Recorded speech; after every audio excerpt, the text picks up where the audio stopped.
Hi, Pokey Pencil preschoolers. I'm so glad to see you again.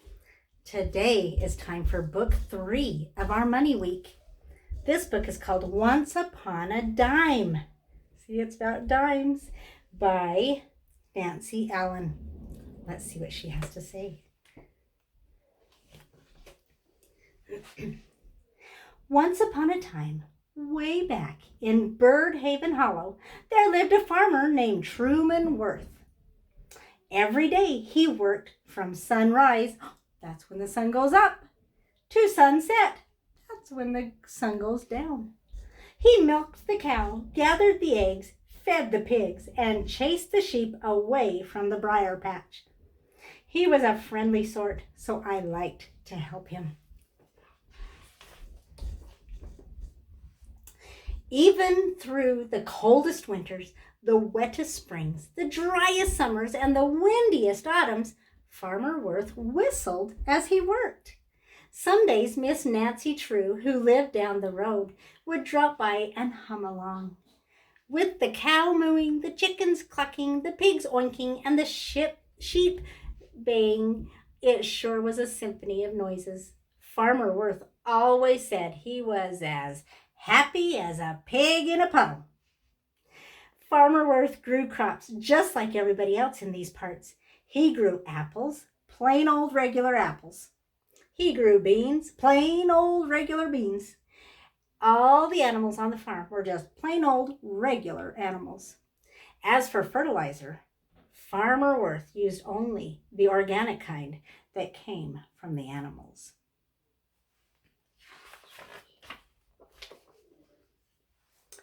Only one plant on that farm was not plain or regular. No one had planted it. It just sprouted up in that place where nothing ever had grown. When Farmer Worth saw that little wisp of a tree, he scratched his head. Now, how did that happen? He asked his cow, Molly Pitcher. The cow rolled her great brown eyes.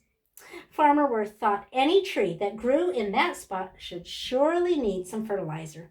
He fetched a bucket of old chicken droppings and dumped it around the little tree.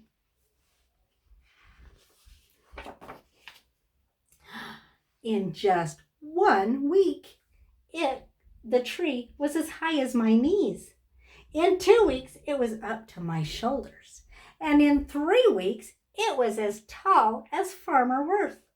Soon little buds appeared, and we watched as buds opened into flowers. In the center of each flower was a penny. Look at those pennies. The tree grew the most beautiful crop of pennies you ever did see. They glinted copper in the sunshine. Well now, said Farmer Worth. He plucked a penny and polished it on his shirt. A penny for your thoughts, he said.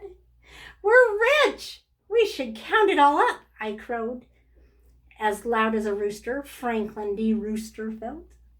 Farmer Worth grinned. Be my guest, he said. He held out a handful of corn for his chickens, Lewis and Cluck. By the time I finished picking, there were 100 pennies. Farmer Worth put the pennies in an old pickling jar. Then he gathered up some nails and fixed up the hen house. He had the happiest chickens you ever did see. That fall, we shoveled an old pile of pig squish all around the bottom of that penny tree. Have you ever heard of pig squish before? That's what they used as fertilizer.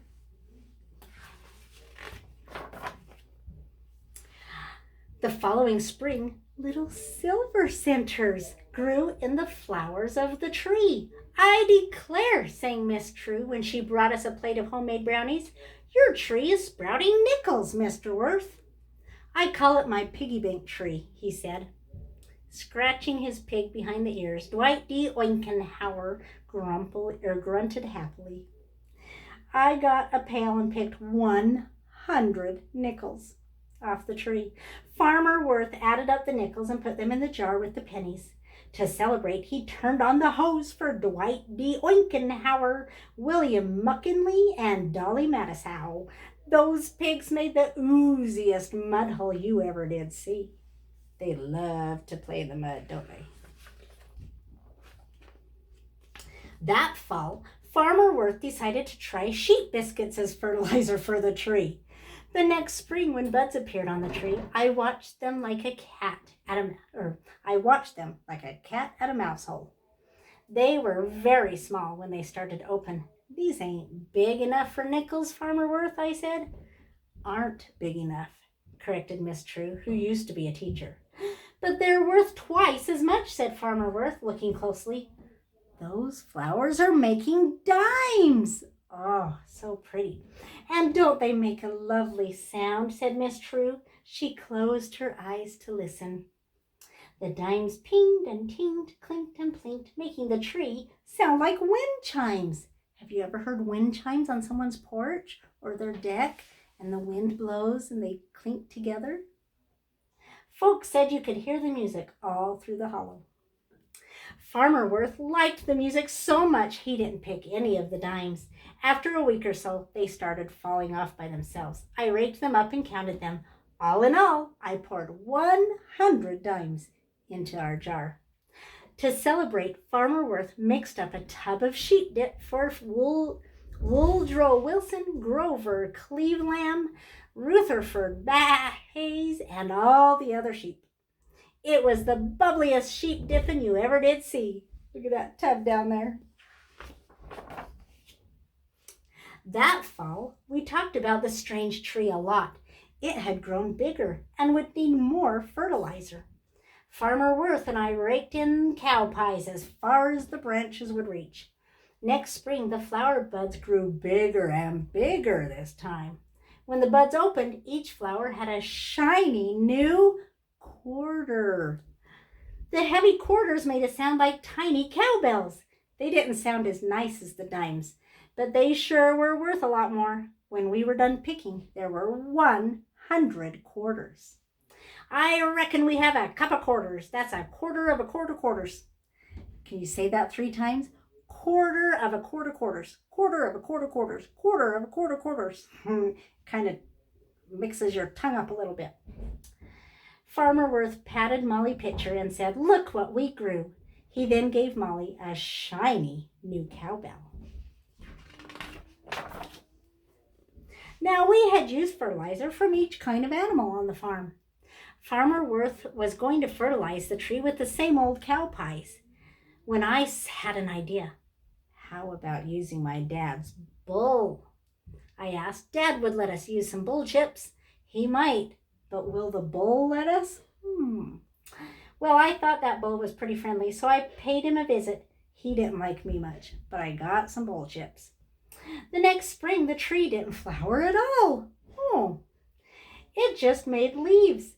From the barn, it looked like every other tree on the farm. I was as sad as a turkey who's lost its gobble. One day, Farmer Worth remarked that the tree looked a little bit odd. He went over to it for a closer look. Suddenly, he gave a whoop so loud that Miss True and I came a-running. Turned out, those green leaves had George Washington's picture on them. They were $1 bills. The dollars rustled in the breeze. Farmer Worth, Miss True, and I had a picnic and a picking party. 100 crisp dollar bills nestled in our basket. That summer, when Farmer Worth visited the zoo, he came home laughing. He showed me a sack of Chinese panda patties that he brought back with him. That fall, we worked them into the soil around the trees. In the spring, new green leaves grew all over the tree. Would they be dollar bills? Maybe $5 bills? Maybe even $10 bills. Let's see. I went over to check the tree every day. Then something very peculiar, that means something kind of strange, happened. The green leaves changed to a beautiful red and white. "Look at this, Farmer Worth," I said. "It's not real money." "Oh, it's real money, all right," said Farmer Worth. "These are real, honest-to-goodness yuan. Chinese dollars, and we've got a bumper crop. By now, Farmer Worth had saved up quite a bit of money. He and Miss True got married, filled their pockets with the yuan, and set sail on a slow boat to China for their honeymoon. Farmer Worth left the running of the farm to me. This was my big chance. I had always wondered what would happen if two different kinds of fertilizer were mixed together. What two kinds of money would grow? What about pig squish and chicken droppings? After all, ham and eggs go so well together. If the tree grew 100 pennies and was fertilized with chicken droppings and 100 nickels when it was fertilized with pig squish, then what would it grow with both of them? The next spring, I was hoping for hundreds of pennies and nickels, but the tree only grew 50 of each, because 50 plus 50 makes 100. I was a little bit disappointed. See, he's kind of disappointed there. He's counting up his money. But he's thinking. The next fall, Franklin D. Roosterfelt marched around the cow as if he was trying to tell me something. So I fertilized the tree with chicken droppings and cow pies. What will that make? In the spring, the tree grew 75 quarters and 75 pennies. I was as happy as a chicken in a wagon full of corn until I added it up. It wasn't all that much, so I was a little bit sad. The next fall, I decided to use cow pies because there were so many of them. What would be the best thing to mix them with? That day, as I walked past the bowl, I had an idea. Of course, I shouted. What that tree needs are cow pies and bull chips. Cows and bulls are the biggest animals around, after all. Next spring, the tree grew 100 quarters and $100 bills. I couldn't wait to show Farmer Worth. Look how excited he is now. That very day, Farmer Worth returned from China. We all rushed out to meet him. The chickens clucked a melody and the pigs oinked in harmony. The sheep bleated a greeting and the cow mooed halloo. It was the most joyful homecoming you ever did see. I told Farmer Worth about all my fertilizer mixing experiments. I reckon we should use even bigger animals now, I said. Elephant mounds might be the very thing to use next. Farmer Worth thanked me and told me what a great job I'd done on the farm. That evening, Miss Nancy Worth remarked how much I'd grown while they were gone. Together they told me all about their trip and showed me pictures of China. That night, they decided they wanted to go back to fertilizing the tree with sheep biscuits. The money's not all that important, they said, and nothing we saw or heard in our travels could equal the music of the dimes. They loved how the dimes sounded like chimes in the wind, didn't they? The next year, when spring came, the sweet music of the dime tree could be heard whenever a breeze blew. The dimes pinged and tinged, clinked and plinked. Folks said you could hear the music all through the hollow. I had to admit that I had missed that sound too.